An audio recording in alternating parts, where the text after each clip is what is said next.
Hello to you, Emmanuel Shachaf. Hello, hello. Identity, the quest for a better future for Israel, the book, the lectures.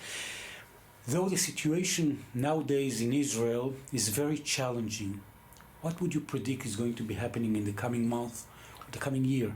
Probably more of the same. We're in a Chaos. Chaos, yes. The chaos is going to continue.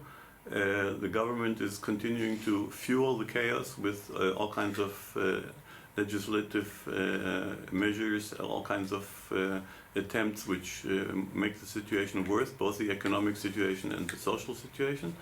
And this is being counteracted by the demonstrators, by the organized demonstrators.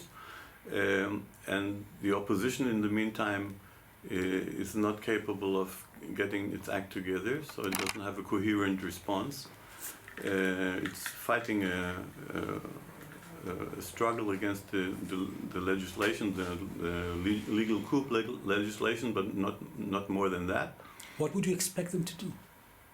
Well, first of all, they have to have an agenda beyond fighting a withdrawal fight, which is what they're doing right now. They don't have an agenda. They don't have any policy positions to look forward what to do, because it's obviously not only the democracy which is at stake, it's also the whole concept of the State of Israel, in which borders and how to resolve the conflict, and nobody's talking about that. What would you recommend to deal with that is not being dealt with right now? Well, first of all, the conflict has to be drawn into the discussion, because right now Israel and also the demonstrators are mainly concerned with resolving our democracy deficit within Israel by, for example, writing a constitution. But and a lot of elements are talking about writing a constitution, which has long been overdue. But the fact that it's overdue doesn't mean that we are in a position now to write the constitution, because we simply haven't decided who is part of the people. Okay, a minor little detail. Every constitution starts with "we the people." Who are the people within the constitution? Is it only the Jews? Is it only the Israelis? Maybe it's a coalition that are calling us right now. All these Israeli citizens, or is it? Does it include the Palestinians, which are under our sovereignty? You think that there is a way that the Palestinian issue is going to be part of the discussion? Because most of the people in Israel, for more than 50 years, they just don't want to be part of it. Somebody has to pick up the gauntlet. You can't, there are serious problems if we don't include the Palestinians in the discussion. It has to be brought into the into the discussion, into the public discussion, if the public likes it or not. So we need courageous politicians who say, okay, we understand it's much easier to ignore it, but we have ignored it for 56 years. Okay, and the chickens are coming to roost, and they came to roost inside Israel with our democracy deficit, which is basically the result of a long, in many ways, it's a result of a lengthy occupation, which finally conquered Israel. Okay, and now to try to deal with this democracy deficit by ignoring the very thing which caused it in the first place. That's that's folly. It's just not the right thing to do.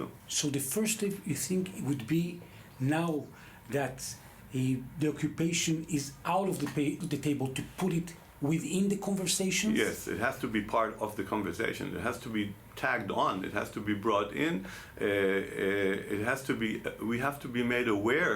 The public has to be made aware of the fact that any discussion of the future of democracy in Israel has to include the West Bank and the Arab people in the West Bank, the Palestinians. That's the main object, yeah, to include the people who live there. Because otherwise it would be an official apartheid. Yeah, and if you look at the legislation the government is leading right now, it's clear that the government is leading towards an apartheid state. every single piece of legislation they're legislating is geared to make it possible to differentiate between different segments of the population to this or that extent in this or that area.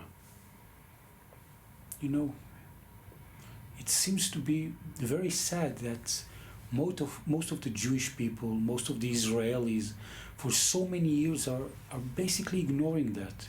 The coalition, opposition. It's very sad, and it's a sign that we didn't have very good politicians, because they kept pushing the very important things.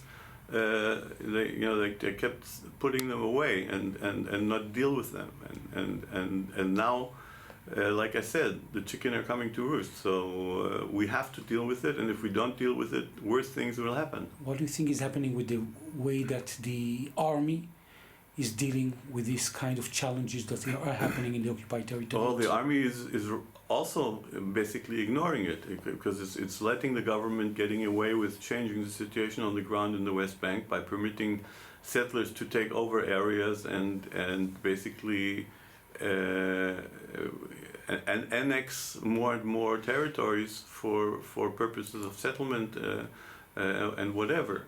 It was an official ministerial decision by Smotrich, Yeah. maybe with the Minister of Defense. So what would you recommend the Chief of Staff? The Chief of Staff, the only thing he has to say is it's over my dead body, or over my ranks, whatever he chooses to threaten with. But it's clear that the government can't do something that the army is opposed to. The army is a very strong player in this. Both the official army and the non-official army, those parts of the army who are supporting the demonstrations. So. What do you think about the movement of the main means of communications, the new ones, the old ones, that are enabling this kind of ignorance of the occupation issue and much more? There's a clear effort by the government to put more and more to conquer more and more media outlets and make them blast out government propaganda. And it's clear that it happens. Army radio is being conquered. There's another channel which is like Fox News, which is broadcasting government propaganda and a lot of fake news all the time. And this is an ongoing effort which we not only have to be aware of it, but we have to counteract it as much as we can.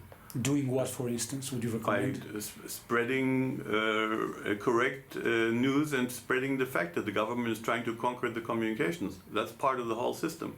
That's part of the government's efforts to change the system of government in Israel. Jewish people in the United States that are listening to you, Emmanuel Shachaf, what would you tell them to do? What would you recommend them? To support the Israeli efforts to counteract the government, to actually, as sad as it sounds, but to support the efforts to work against the government of Israel, because the government of Israel is working against the Jewish people now these days. That's amazing. Yes. But that's the fact. Do you think that more people that are in Europe, we're talking about Jewish people in the United States or people in Europe, Poland and other countries, might hear what is happening, another miracle that is happening in Israel, and they can adopt some measures that have been taken in Israel? I think the Israeli demonstrations and the efforts to work against the government are an inspiration and can be an inspiration to other countries where there's problems with democracy, like in Hungary, like in Poland, and I think they have been adopted already in Poland, being adopted in Poland. The fact that certain elites within a country can have enough power to put pressure on the government to make changes. To make changes, I think it's something which not many people were aware of, and I think we also in Israel became aware of it recently through the demonstrations. How Air Force units and special operation units basically took command of the demonstrations and indicated to the government that they're not going to play along if the government doesn't change its ways, and the government had to follow suit. So we'll see how far we can take this. Any good news towards the end of this conversation? Yes, two good news. Two good news. For a change. I think this is the first time, I think it's 7 years, that we've been contacted by a member of parliament, a member of the Knesset, who wants to hear more about the federation, which is indicative. What kind of meeting it was? It was a very good meeting with a member of parliament, member of Knesset, Boaz Toporowski from Yesh Atid, Lapid's party. A very positive meeting, and we're going to continue the contact and develop it. And the second good news is, of course, the victory of the Israeli under-20 soccer team over Brazil in the Mondial for young players, which was a joint Israeli-Arab-Palestinian effort to put 3 goals in and go into the semifinals. Under the Israeli flag. Under the Israeli flag, yes. People that want to be part of the community, of identity, of the federation, how would you recommend them to be in touch? Through Facebook, to Emmanuel Shachaf, or to the Federation Movement, or Identity, the Quest for Israel's Future. Maybe we'll win the cup at the right time. This would be a good development, yes. Emmanuel Shachaf, I want to thank you very much. Thank you.